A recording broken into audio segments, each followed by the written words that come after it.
بسم الله الرحمن الرحيم، والصلاة والسلام على أشرف المرسلين سيدنا محمد وعلى آله وصحبه أجمعين. نرحب بكم أيها الأخوة ونشكر لكم جهودكم وحضوركم في هذا التجمع الطيب الذي إن نم على شيء فإنما ينم على تفاعلكم.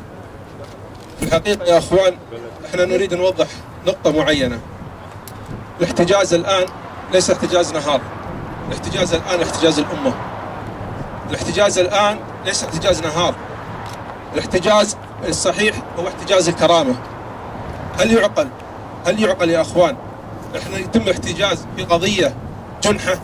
هل يعقل؟ الأخ نهار لم يقدم على جرم وما فعله هو تعبير، ومع ذلك تم معاقبته بأشد العقوبة، وهي 21 يوم حجز 21 يوم على ذمة التحقيق في قضية تعبير عن رأي. لكن المصيبة والأخطر أنهم يرون أن هذه جريمة، وأن من اعتدى على صور قادتنا ودولتنا من طلبة ينتمون لنا من أستراليا فتعتبر هذه لا.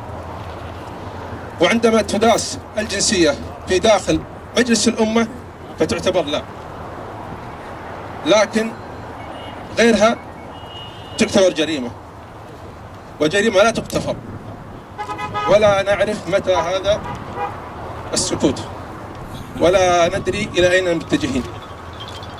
يا أخوان، التعدي والله العظيم يعني احنا لم نأتي لفزعة شخصية، ولكن انتصار كرامة، انتصار للإنسانية، انتصار للتعدي على شخص لم يرتكب أي إثم، ومع ذلك في التحقيق يقول لم أقترف هذا الجرم، ويتم التفعيل أكثر وأكثر، ويتم التصعيد أكثر وأكثر، كأننا لا يراد لهذا البلد الاستقرار، ولا يراد لهذا البلد الإنجاز، ولا يراد لهذا البلد العمل، ولا يراد لهذا البلد أن يحقق أي جزء من استقراره.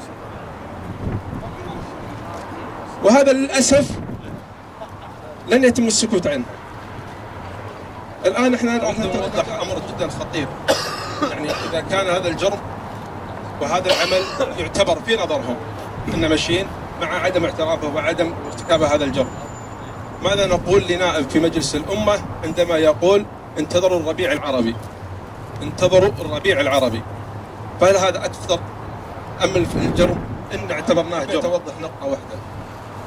أنا مستغرب فعلا، يعني حرقة بلدنا أو حرقة الحكومة مو البلد، حرقة الحكومة على إيران، والحب يعني من الحب ما قتل.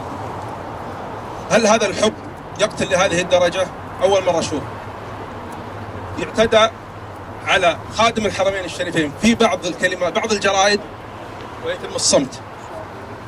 يعتدى على مملكة البحرين في المحافل الدولية ويتم الصمت. لكن إيران لا، خط أحمر، خط أحمر إيران بالنسبة لهم، وهذه يعني جدا جدا أكبر المصائب. إيران ليست جارة صديقة كما يدعون، وليست جارة لا حدود ولا علاقات ولا مصالح. ولنا تجربة سابقة للأسف مع العراق، قدمنا الغالي والنفيس، ومع ذلك لم نكافئ إلا بالغزو 1990. هذه مكافأتنا لتقديمنا للعراق، والآن راح نكافئ من إيران، راح نكافئ من إيران في القريب العاجل، لكن كيف المكافأة لا نعلم. أمس تم تقديم الصيادين العراقيين والتنازل لهم في مقابل إطلاق الحربي، ومع ذلك لم يطلق سراح الحربي من 2004. نقدم لهم القرابين، ومع ذلك لا نرى منهم لا ودا ولا تحية. لذلك أنا أقول لوزير الداخلية، وهذا الكلام ليعلم وزير الداخلية، أن شهر العسل قد انقضى على يد كثير من النواب الأحرار بإذن الله. الذين سينتفضون لهذا الأمر. والله ثم والله ثم والله ليس الكلام لمجرد الأخ نهار، مع أنه يستحق، لكن اليوم نهار، بكرة أي واحد فيكم توقعوا هذا الأمر في قضايا يزج بأتفه الأسباب لإشغال البلد عن مصائب كثيرة، ولإشغال البلد عن فساد الذي يتبعونه. ما يتم تقدير يعني أكبر وأشمل، مثل ما ذكرنا أنها قضية كرامة، الآن يعني قضية أعضاء مجلس الأمة. نحن لا نريد سن قوانين وتشريعات في ظل وجود طبع للحريات للشعب أن يكون في السجون، وتسن قوانين للتشريعات والتنموية من غير لا دراسة ولا منهج يعني للحرية. غير ذلك يأتي بعدها ما يشاء. أما إذا سنة القوانين والتشريعات والمواطنين في يلاحقون في قضايا بسيطة، فهذه مصيبة جدا. يعني قبل أن نختم أمانة، يعني هذا الكلام يعني يوجه لأعضاء مجلس الأمة الحاضرين اللي هو على رأسهم الأخ وليد الطبطبائي ونايف المرداس والأخ خالد الطاحوس. نشكرهم على حضورهم وجيتهم تكلفهم العناء، وهذا ليس غريبا. لكن من لم يأتي لا يعذر من الأعضاء، من لم يأتي من الأعضاء لا يعذر.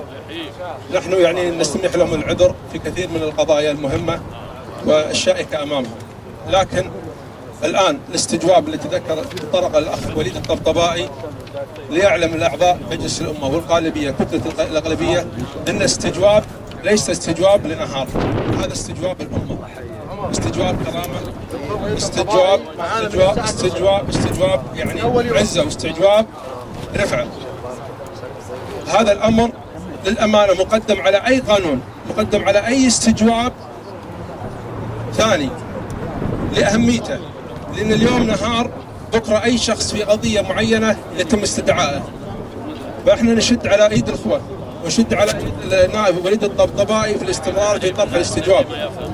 وأبو مساعد ما هو غريبة، يعني حضوره من أول يوم كان متواجد، وكثير من الأخوة اللي كان لهم الحضور والتواجد في هذه الساحة وأمام الإدارة العامة للتحقيقات وأمام مخفر الصالحية، فكلهم الشكر ونعيد الشكر لهم والثناء على عملهم وجهدهم. وهذه الفزعة يعني فزعة للبلد، والله لا يتوجه لأحد، لكن فزعة ممكن أكون أنا اليوم الثاني، ممكن أي شخص فيكم يكون اللي بعدها في قضايا مثل القضايا هذه، فلهم الشكر منا. وفي الختام يعني نشكرهم مرة ثانية، ونشكر الإخوان اللي عدوا هذا التنديد، ويعني سبحانك الله وبحمدك أشهد أن لا إله إلا أنت أستغفرك وأتوب إليك. الصلاة يا جماعة.